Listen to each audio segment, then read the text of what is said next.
Hi everyone, so this is Neill.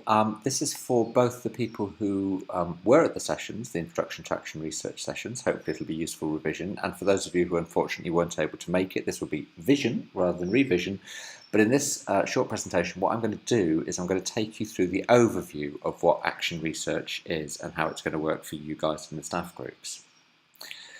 So we're talking about action research, but actually in general terms, what is research anyway? And one of the things that we're going to suggest is that basically, in the most basic terms, in research, you're setting out to answer a question of some kind. And it may be framed in different ways. You might be trying to prove or disprove or evaluate a hypothesis or a theory. You might be testing an explanation. But really, all of these things come down to the idea that what we're trying to do is we're trying to trying in different ways to seek answers to a specific kind of question. And the question is really, really important. It's going to be the most important starting point for your action research because it gives the research focus and purpose. If you don't start with a good question, and it has to be, by the way, a real question, something you don't already know the answer to, otherwise the whole process is completely bogus from the outset. If you don't have a good question, then what you find is no matter how good your research process is, it's still not really going to go anywhere because it didn't set out in the right direction. So in general terms, we're looking to do three things in our action research projects. First of all, we're trying to figure out really good, personally significant, important questions to ask. Secondly, we're then trying to figure out, well, what are good ways of answering those questions so that we can reasonably justify our answers or whatever claims it is that we're going to make. And thirdly, because research isn't just a purely private process, we're then going to try and figure out how to share and figure out what to do with what we've discovered, because the point about action research is it's very practical, and the things that you discover will be of importance to certainly other tutors at BIM and possibly more widely. Now, clearly, ways of doing research are very discipline specific. If you were working in a chemistry lab or if you were sitting in a library writing theses about English literature, you'd be undertaking different kinds of processes. What we're doing is action research. And this involves really a very difficult form of research, actually. I don't say difficult to be off-putting, I say difficult because it's challenging and it's interesting. Because what we're doing is we're researching ourselves. What we're seeking to do is we're seeking to understand and improve a specific aspect of our own professional practice. And there's a nice definition here by Jean McNiff and Jack Whitehead, where they suggest that action research is about two things: action, what you do, and research, how you learn about and explain what you do. The action aspect of action research is about improving practice. And by practice, they mean our professional actions as teachers or educationalists. So the action aspect of action research is about improving practice. The research aspect is about creating knowledge about practice. The knowledge created is your knowledge of your practice. So we're seeking to do two things. We're seeking to identify an area of our practice as teachers that we want to improve. And in fact, all action research projects have a question as the title, and the question is phrased in the terms, how do I improve ... whatever it is that you want to improve. There's a second presentation that I'm going to post shortly, which will be focusing specifically on how you come up with a good question. And in order to improve it, you both need to experiment with it and do things in reality, that's action, but you also need to really understand what's happening, and you need to be able to really understand what the effects of your experiments are, what the results of your experiments are, and that's the research side. Okay? So let me begin by showing you the big picture, and then obviously we'll be working through all of this step by step as you do your projects. And I would say that this slide is going to be your best friend as you do the project. So you can call it Penelope, because I think Penelope is a very good best friend name. And we're thinking about 4 different phases really for your action research project. So the first phase begins with really identifying a good question. This is what we're going to aim to do over the next 2 or 3 weeks. Also, and this is something specific to action research, we want to be as objective as we can be. Now, this is going to be in some ways tricky because, as I said earlier, we are investigating ourselves. We're both the researcher and we are the subject of the research because we're trying to understand our own actions. One of the ways of bringing some objectivity into what we do, and this is a specific thing to action research, is that we will try to relate our question or the thing we want to improve to our values. So at this point, you do need to go back to the assignment you did for Module 1, which was about your professional values as a teacher, because we're really looking for everyone to want to improve something which in some way will make your own values more present in your work than they currently are.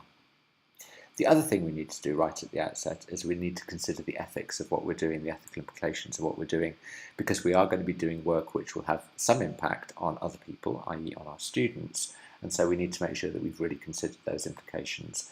And again, at the outset of your project, and we'll do this over the next 2 or 3 weeks, there is an ethical form that you need to fill out, which I will sign for you, and there will be a separate presentation just looking at the ethics as well.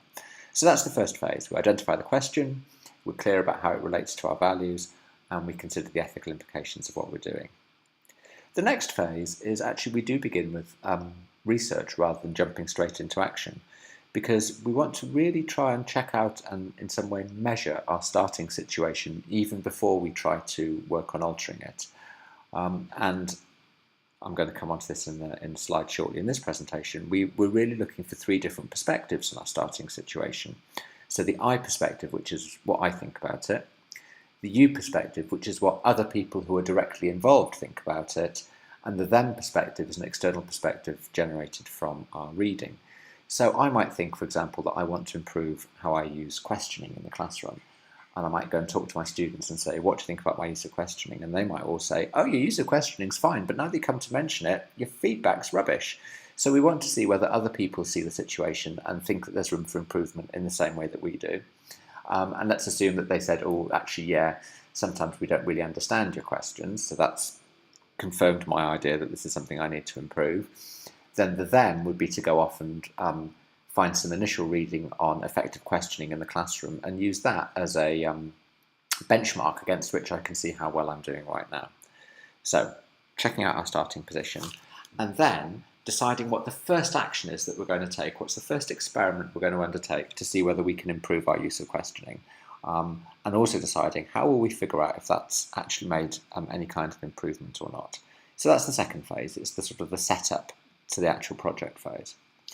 The third phase then is we will try out our action and also generate data to see how well it's working. And again, that data is going to come from your own observations, the observations of other people directly involved, the you position, which will be students, and we would also recommend an observer coming in to watch you, or somebody with whom you can share and discuss a video recording of your lesson. And having done that, and you'll see this is a bit of a Kolb cycle going on here, so the do of the Kolb cycle is to try out the action and generate the data. Both of those are part of the do. We then reflect on what happened, what worked well, what didn't work well. We try to explain to ourselves, well, why was that? If I undertook a little experiment with my students and they really liked this part of it and didn't like that part of it, or this part was successful and that part was unsuccessful, what do I learn from that? This is where we're now moving into really carefully considered research in our practice, because we're trying to explain to ourselves what happened, and then we plan what we're going to do next. And our plan, like our doing, has 2 parts.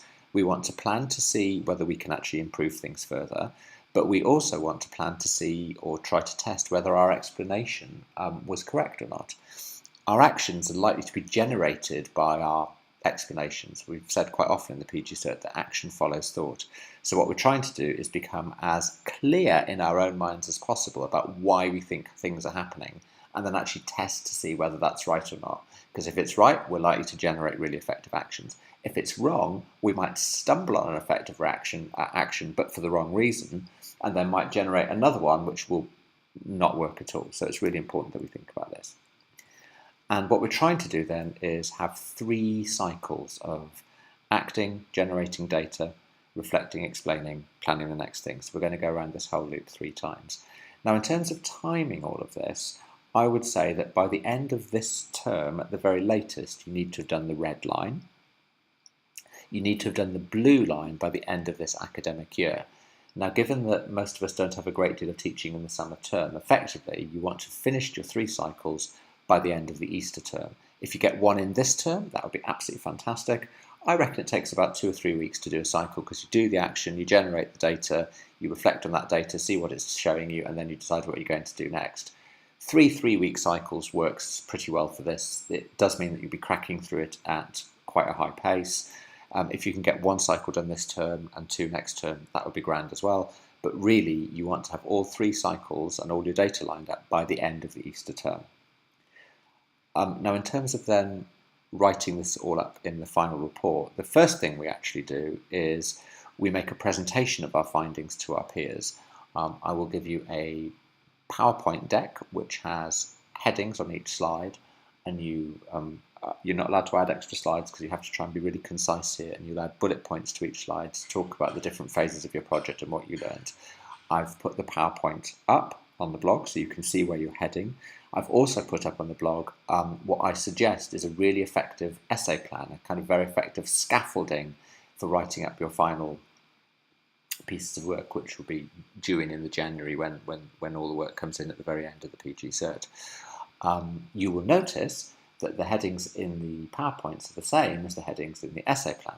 So you make a presentation to your peers and you get peer feedback. At that point, you've done your presentation, you've had feedback, you've effectively got a really, really good essay plan, and pretty much all you need to do at that point is the final write-up and turn that plan into your final assignment. So this process works really well. We'll be doing that this term next year. So the first term, the autumn term of next academic year, is when we'll be working together with the write-up. Given that the work is due in January, you don't want to be writing it up over the Christmas holidays. That would be really miserable. So we will be doing the write-up together as term progresses, which is why you need to have done your 3 cycles by the end of the academic year. And as I say, probably effectively by the end of this Easter term, because there's not much teaching in the summer. If you have teaching in the summer, by the way, as long as you finished your 3 cycles by the end of the summer, that's absolutely fine. So I hope that's clear to everyone. Now, just unpacking a couple of things I said earlier on. And if you want to pause at this point and go off and just digest those first 6 slides, then by all means, please do. When we're thinking about ourselves and our work, there are 3 research positions we take up: the I, the you, and the them. So the I are all the things you know from your own observations, assessment, analysis, experience, what have you. Yes, that's going to be subjective. I mean, you try to be as objective as possible, but inevitably that's going to be quite subjective. But actually, it's an important part of you understanding and seeing what's going on. However, it's not enough by itself. So the you position is then what we know and what we learn through interacting from other people and getting their feedback and their direct input. And as I say, generally this means feedback from your students and feedback from an observer. We strongly recommend that people working in the same group, peers on the PG Cert course, go and observe each other, because there's masses to be learned from that. We also strongly recommend that you get into the habit of videoing your lessons so that you can review them later, which is really good for the I position, but you can sit down and view them with somebody else. It's really good practice to find the absolutely key 5 or 10 minutes of the video. You can upload it into Dropbox and you can ask a tutor to have a look at it as well. We obviously won't be able to review hours of videos, but if you find us the clips that are most significant, then we'd be delighted to review those with you and give you feedback and together discuss what we think we're seeing, because there's an enormous amount to be learned from that. And the them position is essentially books, academic articles, things you can read, things that we know from the work of other professionals. We won't be the only person who's ever looked into the subject that we're looking into, whether it's improving your use of questioning, improving your confidence, improving gender balance and equality in the classroom, whatever it is that you want to work on. All of that is absolutely grand. There will be stuff out there that you can use to triangulate what you think you're seeing with what other people who've worked in this area have seen as well. And you do need all 3 of these positions throughout your research project, from the moment you start planning it to the moment at the end where you evaluate what you think you've learned and what claims you want to make and what learning you want to pass on to other people. Now, I've alluded to this already, but essentially as you go around each cycle, this is going to be an experiential learning cycle. It's going to be very Kolbian, because you begin with your do in each cycle, which is your action, plus generating your data from feedback from your students and peers. You then reflect on what worked and what didn't work. You go into the explain phase, which is trying to really understand why that happened. The reflect is what happened. The explain is why did that happen. And then your plan is to try and improve next time, and also to test whether your explanation was right or not. There's different ways the 3 cycles might go, and it really doesn't matter. At the beginning of the project, I think you can really only plan the first cycle, because you don't really know what the second cycle is going to be until you see what the results are of the first cycle. Sometimes people do 3 completely different things, so each cycle is just an experiment of a different approach, and that's absolutely fine. Sometimes people do the first cycle, learn from it, and then the second cycle is a refinement from the first, because they think, oh, do you know what, I could do that better. Sometimes the third one's a further refinement, or sometimes the third one is then trying something different. Really, really, really doesn't matter. As long as you can explain why you went from cycle to cycle and what you were trying to achieve, that's all that matters. So to make this very clear, here's another take on the experiential learning cycle, but it's one directly kind of created in order to speak to action research as an idea, which is that you start with the experience in the classroom of teaching and generating data, you reflect on that, and then you're going to form some kind of concepts about what you think is going on and why you think it's going on, and then you're seeking to test those concepts, which means that we're generating a really good balance of know-how, which is the designing the tests and then actually doing the stuff in the classroom, and know why, which is the reflection and the concepts. The know-how is the action, the know-why is the research. Putting those two things together, you have action research. And it's very important to remember that actually you should also change and grow and develop through this process. It's not like you remain the same and you're just conducting this cycle 3 times, because as you learn, what you will probably surface are some of your unconscious or tacit assumptions and theories about education, and these may very well be challenged, changed, modified in the light of what happens, and that's a really valuable part of this. The thing I love about action research is this is a fantastic way throughout our whole careers. I've always got an action research project on the go. This is a fantastic way through our whole careers to keep on improving and developing as professionals, and not doing the thing which I remember showing you the graphs in Module 1 of people who get a bit better for the first couple of years in their teaching and then flatline for the next 20. We don't want that. This is the tool that prevents that from happening. Okay, this is the second point where you can pause, because what I'm going to share with you now is some core reading that you would find useful while you're doing this. The core text I like the best has the startlingly dull title, You and Your Action Research Project. It's the 3rd edition, Jean McNiff and Jack Whitehead.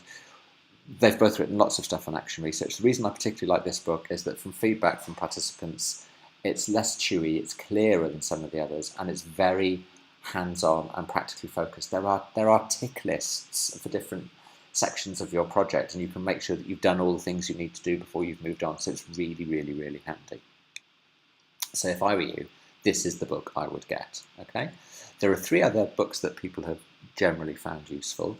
The first one is Judith Bell's book on doing a research project. This is great for anybody who's never done a research project in their lives, because she works with, concentrates on research which involves other people, so it's research in social work and health and education. That's her kind of whole field. It's very accessibly written. It's actually written that 3rd-year undergraduates can use it as well. So if you've never done any research and the whole thing feels like a bit of a mysterious minefield to you right now, that's kind of a very reassuring book to read. Cohen, Mannion, Morrison et al., Research Methods in Education. Don't get this, but it's really useful for looking at different research methods. So at some point you're likely to want to design a questionnaire or interview people or conduct a focus group as ways of getting information, generating information from people. This book has got some really good, straightforward, practical chapters on different things. So there's a chapter on designing an effective questionnaire. There's a chapter on conducting a good interview. There'll be a presentation on all of this later on in the course as well. But what you want to do is go to the library, get hold of the book, just read the chapter that you need, and you'll find that really useful. The other book for the criminally ambitious is Peter Reason and Hilary Bradbury's book, The Sage Handbook of Action Research. They have a slightly different take on action research from McNiff and Whitehead. There are some disagreements and variations within the action research community. And this is really good if you do want to delve further into the theoretical underpinnings of what action research is all about, why it's done, what the philosophical ideas are behind it. It's less practical than the other books, and it's quite chewy, but it does contain 1 or 2 practical examples of projects which some people find useful. Some people have told me they found it really useful to have a look at the example projects and to ignore the general philosophical bits. So that's it. That is your general overview of action research, and then over the coming weeks I'm going to do more of these little presentations and take you through the different phases of it in detail, bit by bit. So if you weren't able to be at the initial thing, hopefully this is going to take you through everything you need to know. Okay, that's it for now. Bye.